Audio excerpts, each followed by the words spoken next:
Alors inutile d'aller mettre play, hein, parce que pour le moment, il se passe rien et c'est tout à fait normal.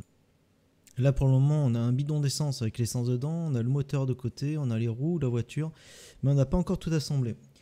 Donc on va se lancer dans le game mode pour calculer les variables de wave number et de number of enemies, donc à savoir quelles sont les vagues et quel nombre d'ennemis vont rentrer à chaque vague. Pour ça on va créer deux variables qui vont être fortement utiles. D'abord le wave number qu'on va mettre en integer et enfin le number of enemies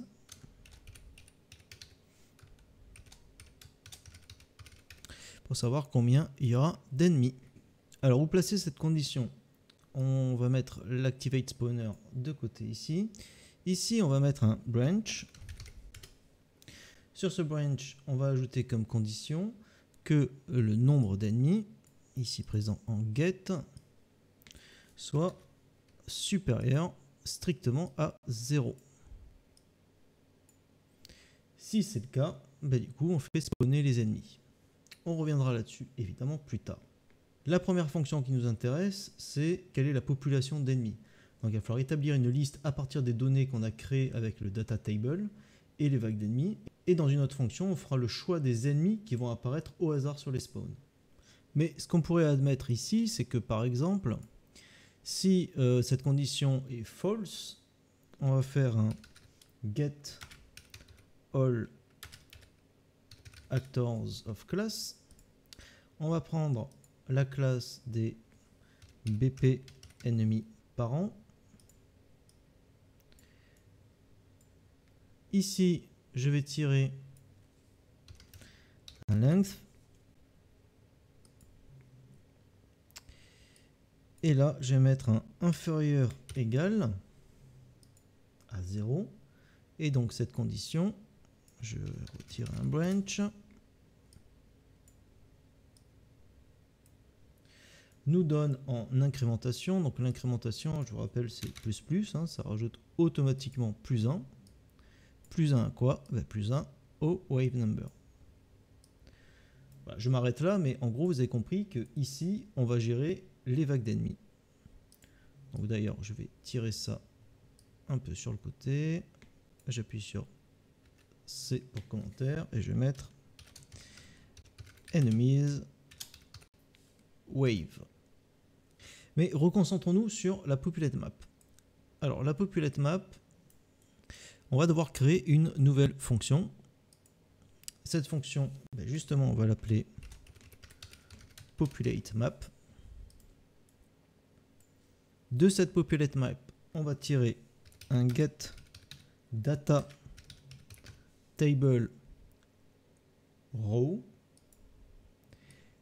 et on va aller chercher notre wave details data. Maintenant, on va créer la map. Je vais appeler ça populate map, c'est pas par hasard. On va créer une nouvelle variable qui va être une variable map. On va l'appeler enemy list. Et cette variable, pour la transformer en map, vous allez cliquer ici et choisir cette partie-là, map. Donc du coup, vous voyez qu'on peut avoir deux styles de variables dans cette variable-là. La première variable, ici, ça va être notre BP ennemi parent, de style class reference. Et ici, on va laisser en integer. Dans l'entrée du populate map, on va mettre en input un wave number en integer, bien sûr, qu'on va devoir relier au row name. Je vous rappelle qu'on a donc la ligne 1, 2, 3, 4. En fait, ce sont nos vagues d'ennemis. Sauf que on ne peut pas joindre le wave number au row name. Donc pour ça, ce qu'on va faire, c'est un toString integer qu'on va relier au row name. Et là, on est bon. Pour ceux qui ont suivi le tuto sur le RPG, je vous rappelle que les structures ici, on peut les déployer pour voir ce qu'il y a à l'intérieur. Et là, on retrouve notre golem small, large et XL qu'on avait rentré dans notre data table. Alors ça tombe bien puisque derrière, on va créer une map. Donc map dans laquelle on va rentrer ces trois valeurs.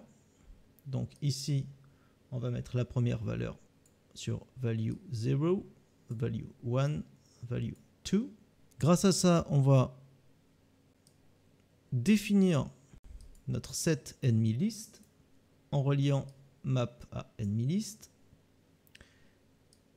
Rowfound, je le lis à ma définition de enemy list.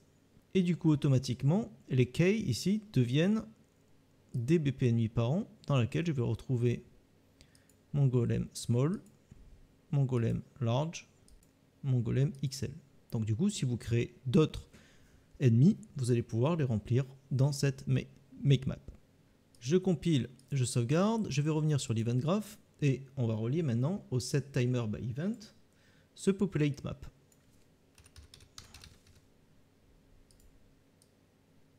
Je vais renseigner ici le wave number.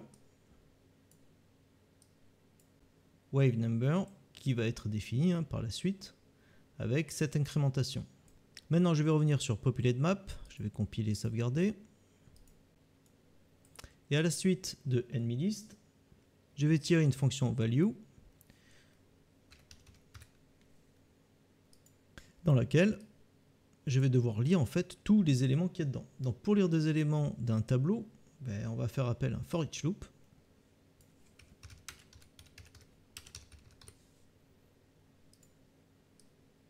Le array, je le lis ici. Et on va redéfinir après le for each loop le number of enemy. Donc redéfinir, ça veut dire un set qui sera défini par le nombre d'ennemis plus le array element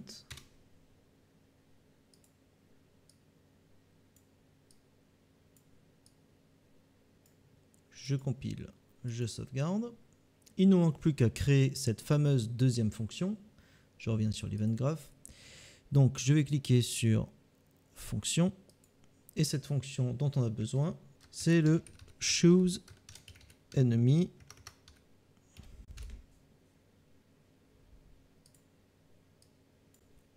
on va reprendre l'enemy list en get. On va créer un case qui va nous permettre en fait de récupérer la liste faite dans notre data table. Donc nous allons chercher nos ennemis. Ils sont tous reliés à un classe parent qui est le BP ennemi parent. Donc utilisons ça pour notre classe enemy list et le relier à case. Oui, alors désolé, on ne dit pas case, mais keys. Je vais faire l'erreur tout le long. Keys. Ici, je vais tirer la longueur de mon tableau, donc length. Ici, je vais tirer un random integer, histoire de les choisir de manière hasardeuse. Et puis, je vais tirer également un get copy et je vais relier ça à mon get. Donc le promote to variable ici, donc la variable qui va sortir d'ici, je fais un promote to variable, va être tout simplement notre ennemi choisi. Donc je vais mettre chosen enemy. Il me manque un E. Voilà, chosen enemy.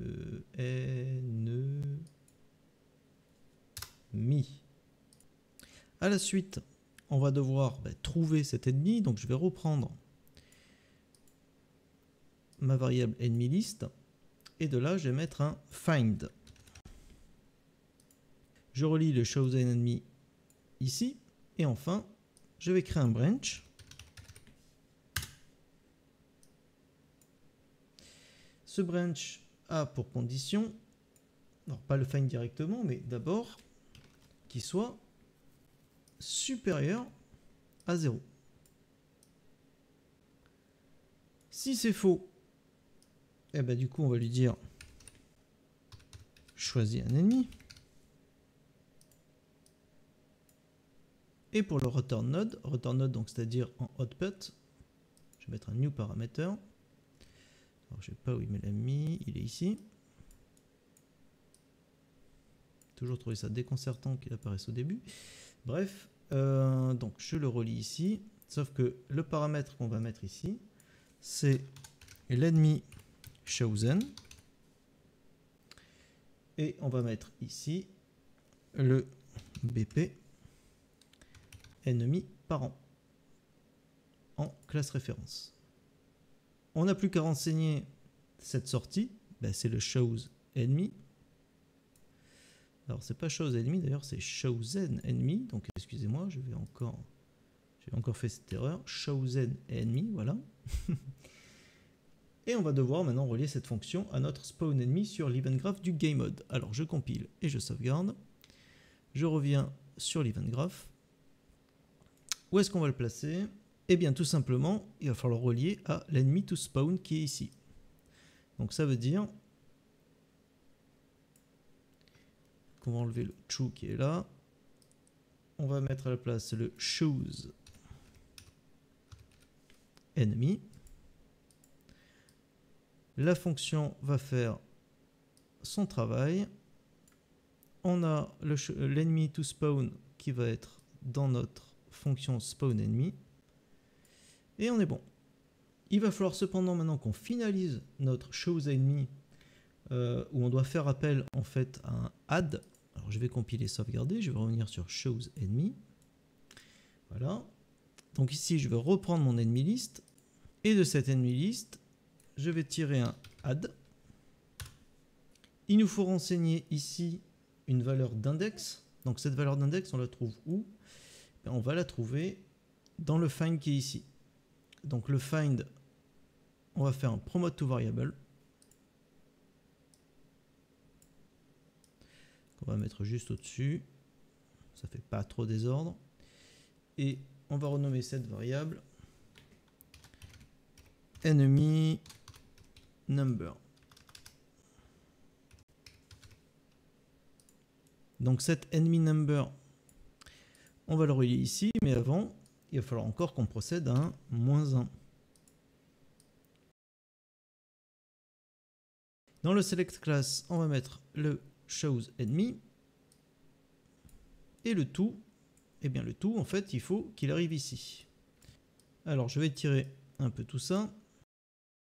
Je relie le tout. Et on est bon. Je compile, je sauvegarde. Il va nous falloir, avant de finir tout ça, avant de souffler un peu, parce que c'est un peu lourd, ici on va prendre donc notre number of enemies, qu'on va mettre en 7. Et ici, il va falloir qu'on lui indique que notre number of enemies soit soustrait de 1. Pardon. Hop. Afin d'être défini comme il faut. Je compile, je sauvegarde, je reviens sur l'event graph. Promis, on a bientôt terminé. Suite à notre branch et à notre incrémentation, eh bien, on va prendre notre populate map qu'on va relier et qu'on va relier ici pour le wave number.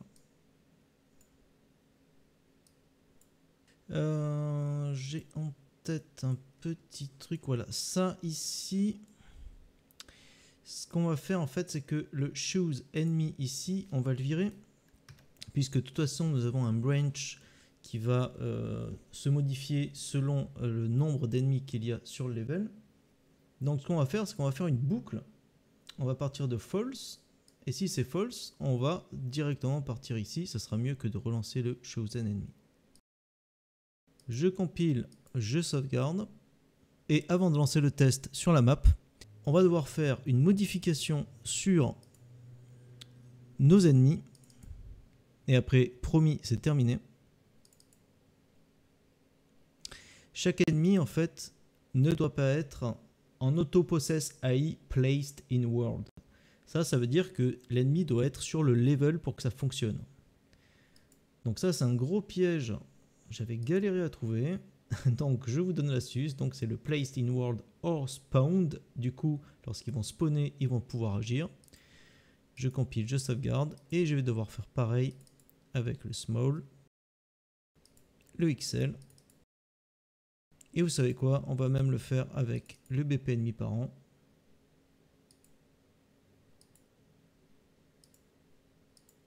On est bon. On lance le jeu.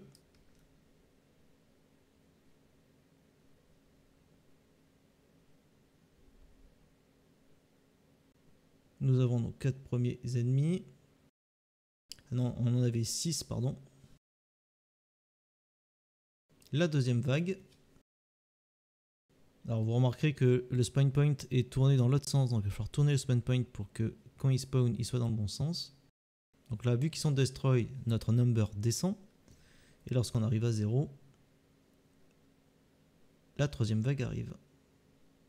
Donc là, de manière random, c'est le gros Bill qui est apparu, le XL, en premier. Pardon. Pour la suite, nous allons tout simplement faire en sorte qu'on ait une interface utilisateur pour savoir quelle est la vague d'ennemis et combien il y a d'ennemis. Sur ce, j'espère que ce petit passage n'a pas été trop long. En tout cas, si vous avez quelques problèmes, n'hésitez pas à revenir sur le tuto, à mettre pause. Et ça, j'imagine que vous le faites déjà. Allez, ciao!